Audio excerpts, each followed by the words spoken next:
Hi guys, today we're going to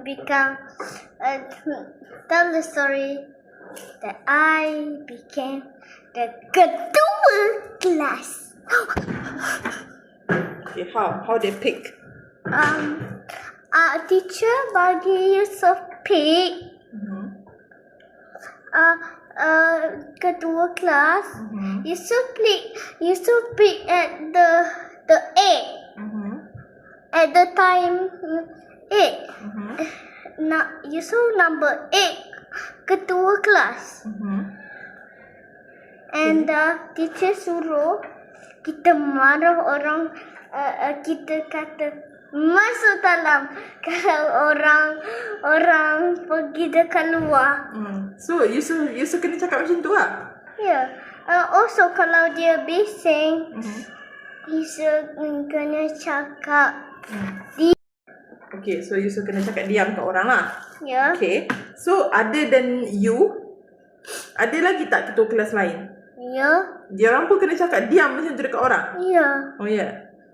Dia kan it's the same lah.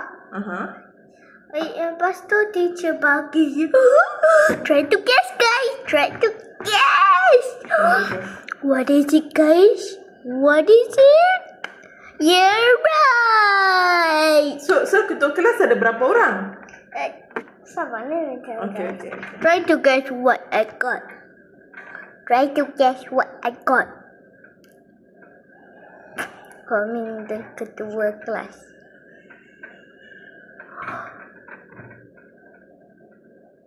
Hadiah! Oh, teacher kasih hadiah kalau jadi ketua kelas? Yeah. Yeah, so how many got the hadiah? Yeah.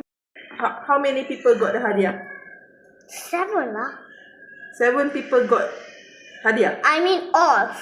All got hadiah? Yeah. Oh, Teacher suruh all get the hadiah. okay. Also, the second hadiah is a mess. But the first hadiah is a bunch of pencil box. But the ruler is just like jelly. Don't buy this. Okay. So, I want to make sure, is it you the ketua kelas? So, teacher pick 8 ketua kelas? No. 7. 7 ketua kelas? Yes. So I was almost 7. So, you are not ketua kelas? I am ketua class. So, you are on the top one? Everybody is ketua class.